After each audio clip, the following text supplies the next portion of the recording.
Hey everyone, and welcome back to Tech News Now. Get ready, because today we're taking a deep dive into the world of AI search and a company that's shaking things up, Perplexity. Yeah, it's incredible how quickly things are changing in this space. I mean, Right. just when we thought Google had a total grip on search, Uh-huh. Perplexity comes along, Totally. challenging the status quo with their own AI-powered engine, and then they drop this bombshell called Sonar, It's like, whoa, hold on. What just happened? an API that lets developers integrate Perplexity's AI right into any app. Yeah, talk about a game changer. I mean, that's It's a really smart move. huge. Imagine not having to constantly switch between apps to find what you need. Yeah. You're working on a project, Right. and bam, the AI assistant in your project management tool is suddenly pulling up all this research stats, maybe even writing in your style because of Sonar. Okay, so I'm already picturing like a massive boost in productivity just thinking about it. But Absolutely. let's rewind a little for our listeners who might not be totally familiar with APIs. Can you break down what Sonar actually does in like plain English? Okay, so think of Sonar like a bridge that connects Perplexity's super powerful AI search capabilities to any app a developer can imagine. Gotcha. So users can get answers without ever leaving the app they're using. So basically, no more tab overload. I Exactly. like it. Right? Give us a real-world example of how this is being used, though. Well, one of the coolest things so far is with Zoom. Okay. Their chatbot Yeah. can now give real-time answers Wow. backed up by web searches and even citations, Right in the video chat. all within the Zoom window. No more awkward silence while everyone's frantically Googling during a meeting. Exactly. I am so there for that. But you mentioned citations, which makes me think about accuracy. Mhm. How could people be sure the information Sonar pulls up is reliable? Well, Perplexity has been putting Sonar through some serious testing, and they say it's actually beating out big names like Google and OpenAI in accuracy tests. Oh, wow. They use something called Simple QA. It's basically a benchmark test to measure how well these AI chatbots answer factual questions. So it's not just grabbing random stuff off the internet. Yep. There's actual validation happening. Yeah, there's a lot of testing and validation behind it. Okay, but I have to ask, all this AI power Right. can't be cheap. Well, actually, Perplexity says they're the most affordable AI search API out there.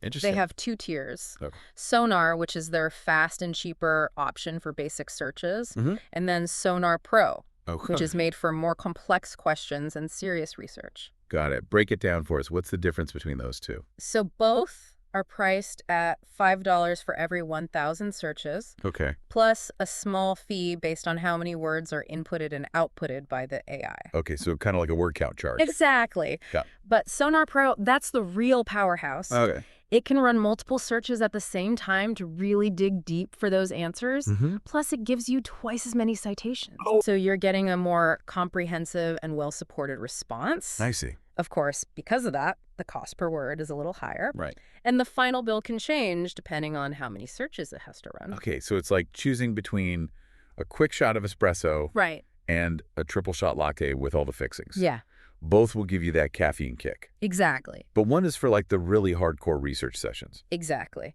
And that flexibility and the focus on affordability is what makes Sonar really attractive to developers, Yeah. especially smaller companies or startups on a budget. Makes sense, because if you're a developer who wants to add AI search to your app, you don't want to go broke doing it. Right. But why is Perplexity doing this in the first place? What's their big goal?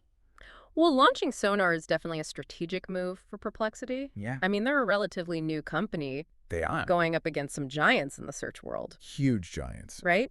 So Sonar could give them a whole new revenue stream on top of their subscription service. It's like they're playing 4D chess while everyone else is stuck on checkers. Yeah. Speaking of strategic moves, didn't they just get a massive $500 million in funding? That's right. And that values them at $9 billion. Wow. Pretty impressive. Talk about a vote of confidence from investors. Yeah. They're definitely on a mission to change the way we search. They are. We've covered a lot of ground already, from what Sonar is and how it works to its potential impact on developers and the whole search industry. But what does all this mean for the average person, Well, like you and me? that's the big question. Let's dive into that next. Let's do it. So we were talking about Perplexity's big move with Sonar. Yeah, and I think our listeners are starting to see why this isn't just some small update. This could totally change how we find and use information. Yeah. But what are the real-world effects here? How could Sonar actually change our daily lives? Well, think about it. Imagine never being more than a thought away from any information you need. Yeah. You're writing an email, Yeah. and your email client, powered by Sonar, is suggesting articles or data as you type. Or you're in a debate on social media, and your app is pulling up evidence for your arguments. Okay, I see where you're going with this, and it sounds amazing, but is this too good to be true? I mean, are there downsides to having all this information at our fingertips? That's a really important point. One concern is information overload. Right. We're already bombarded with information everywhere, Totally. and having even more available could make it even harder to find what's actually important. It's like trying to drink from a fire hose. Exactly. It's not just about access, it's about understanding it all. Yeah. What else should we be careful about as this technology keeps developing? Well, another worry is the potential for echo chambers or filter bubbles. If we're only getting information tailored to our existing beliefs, Right. we might miss out on different perspectives and end up with a very narrow view of the world. That's a great point. It's like they say, you don't know what you don't know. How do we make sure we're getting a balanced view even with AI curating everything for us? It comes down to being aware and proactive.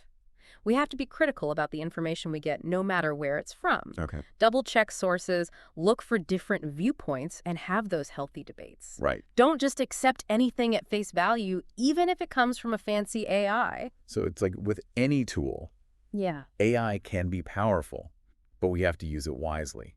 So how can we ensure we're using this technology responsibly and for good? One key is to know our own biases and how they might affect the information we look for and absorb.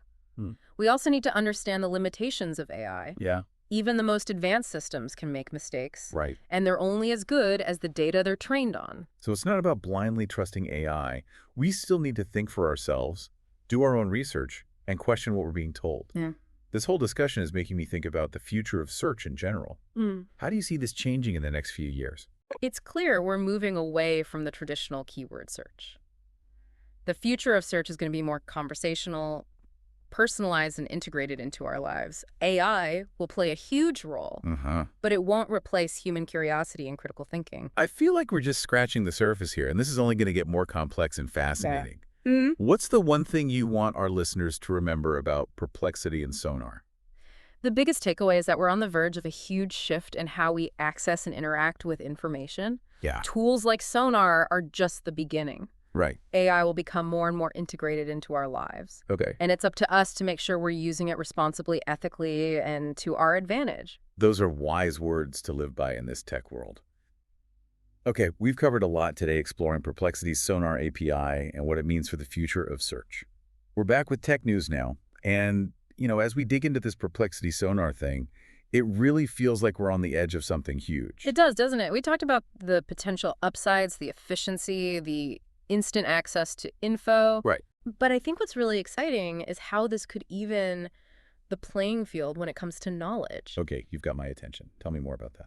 Well, right now, a lot of specialized knowledge is locked away. Yeah. Behind paywalls, expensive courses, or just lost in the sea of the internet. Makes sense. But with AI search tools like Sonar becoming more widely available, that knowledge could be open to everyone, anywhere, anytime. Wow. So we're talking about democratizing knowledge on a global scale. Yeah. That's a powerful idea. It really is. Imagine a student in a remote village being able to access the same educational resources as someone in a big city, all because of an AI search tool on their phone. Yeah. Or someone starting a business who can suddenly research market trends, competitor analysis, legal stuff, all without needing to hire expensive consultants. It's like giving everyone a superpower, the power of instant comprehensive knowledge. Exactly. But let's be real for a second.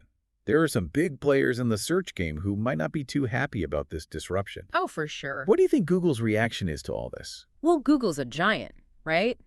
They've built their empire on search. They're not just going to sit back and watch someone else take over. Yeah. I'm sure they're putting a ton of resources into their own AI development and figuring out ways to counter what Perplexity's doing. It's like a high-stakes chess match, each side trying to outmaneuver the other.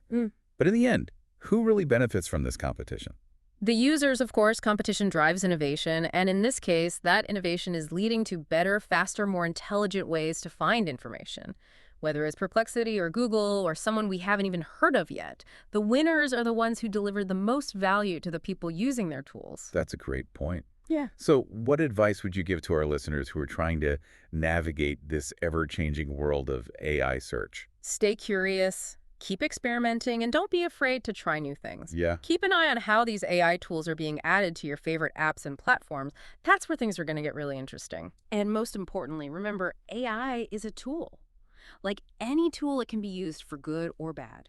Be critical, think for yourself, question your sources, and make sure you're using these tools to empower yourself and learn more. couldn't have said it better myself. Well, folks, that's a wrap on our deep dive into Perplexity Sonar AI-powered search and the future of knowledge itself. It's been a wild ride.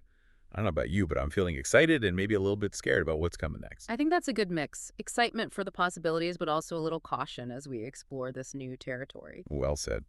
Thanks for joining us on this deep dive, and as always, a huge thanks to our amazing listeners for tuning in. Be sure to subscribe to Tech News Now for more in-depth discussions on the latest tech trends and how they're shaping our world. Until next time, stay curious, stay informed, and keep those search queries coming.